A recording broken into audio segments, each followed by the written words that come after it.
কুমিল্লা ৪ আসনের সংসদ সদস্য হাসনাত আব্দুল্লাহ চট্টগ্রামের সাবেক মেয়র এম মঞ্জুর আলমের বাসভবনে একটি সৌজন্যের সাক্ষাতে যান এবং চরম অনাকাঙ্ক্ষিত এবং উত্তপ্ত পরিস্থিতির মুখে পড়েন।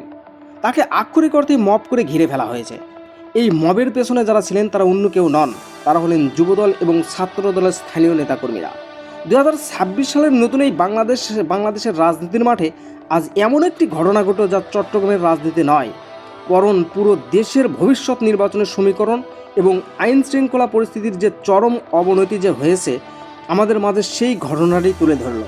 কিন্তু কেন হঠাৎ করে হাসনাত আব্দুল্লাহকে এভাবে ঘিরে ধরা হলো? কেন মব করে তার উপর হামলা করা হলো? সাবেক মেয়র মঞ্জুর আলমকে সত্যি আওয়ামী লীগের দোষর, নাকি এর পেছনে লুকিয়ে আছে চট্টগ্রামের সিটি কর্পোরেশনের নির্বাচনের এক ভয়ঙ্কর নোংরা খেলা? ঘটনা শুরু গতকাল দুপুরে। হঠাৎ হাসনাত আব্দুল্লাহ যখন সাবেক মেয়র মঞ্জুর আলমের বাসায় উপস্থিত হন, তখন সেখানে আকস্মিকভাবে প্রায় অর্ধশত যুবক জড়ো হয়ে তীব্র বিক্ষোভ শুরু করেন।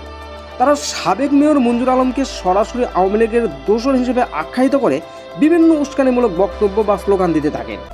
বিক্ষোভকারী যুবকরা একজন সংসদ সদস্য হাসনাত আব্দুল্লাহ সেখানে আসার বিষয়ে প্রকাশ্যে আপত্তি জানান। পরিস্থিতি এক পর্যায়ে এতটাই নিয়ন্ত্রণের বাইরে চলে যায় যে হাসনাত আব্দুল্লাহর সাথে তাদের উত্তপ্ত বাক্য বিনিময় এবং তীব্র বাকবিতণ্ডা শুরু হয়। এখন প্রশ্ন হলো, কেন এই বিক্ষোভ, কেন এই মাপ?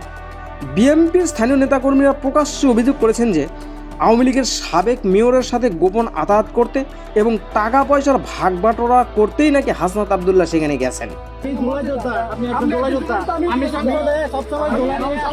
কিন্তু রাজনীতির মারপ্যাচ যারা বোঝেন তারা খুব ভালো করেই জানেন যে আসল ঘটনা এটি নয়।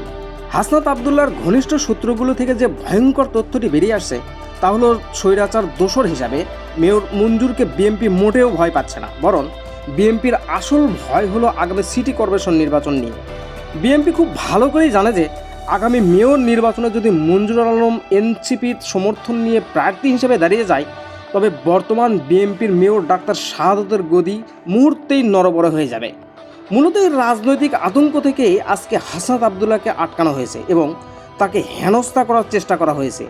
এটি হলো মুখ্য উদ্দেশ্যকে গোপন রেখে গৌণ উদ্দেশ্যকে হাইলাইট করে চট্টগ্রাম মহানগর বিএনপির এক সুকৌশল নির্বাচনের চাল। আগামী কয়েকদিনের মধ্যে আমরা দেখতে পাবো মঞ্জুর আলমকে কোনো পুরনো বা গায়েবী মামলায় গ্রেপ্তার করা হয়েছে, অথবা তাকে অন্য কোনোভাবে চরম চাপে ফেলা হয়েছে যাতে তিনি কোনোভাবেই আগামী নির্বাচনে দাঁড়াতে না পারেন। তবে এই পুরো ঘটনার মধ্যে সবচেয়ে ভয়ঙ্কর এবং অ্যালার্মিং যে বিষয়টি সামনে আসছে তা হলো দেশের বর্তমান আইন শৃঙ্খলা পরিস্থিতি।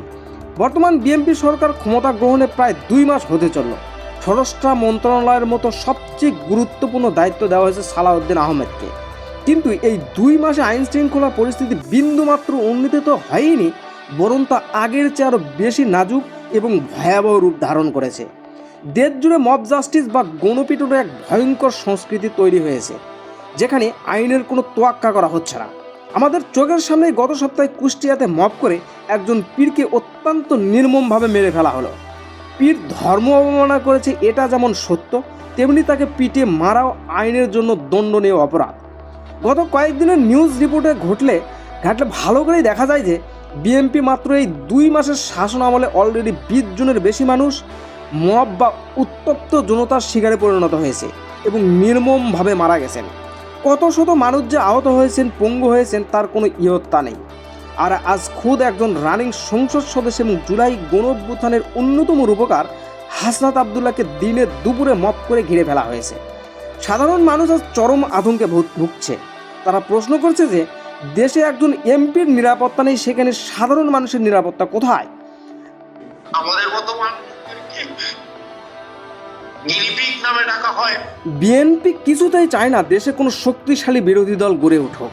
তারা এনসিপি এবং তরুণ প্রজন্মের উত্থানকে চরমভাবে ভয় পাচ্ছে। মঞ্জুর আলমকে ঘিরে বিএনপির এই হঠাৎ ক্ষোভ কি সত্যি আদর্শিক, নাকি সেফ আগামী সিটি কর্পোরেশন নির্বাচনে ডাক্তার শাহাদতের গদি টিকিয়ে রাখার নোংরা চাল? দেশের বর্তমান এই ভয়াবহ আইন শৃঙ্খলা পরিস্থিতি এবং মব জাস্টিস নিয়ে আপনি কি ভাবছেন? আপনার মতামত জানান। আর এই চ্যানেলে নতুন হলে অবশ্যই সাবস্ক্রাইব করে বেল আইকনটি বাজিয়ে রাখুন। ধন্যবাদ।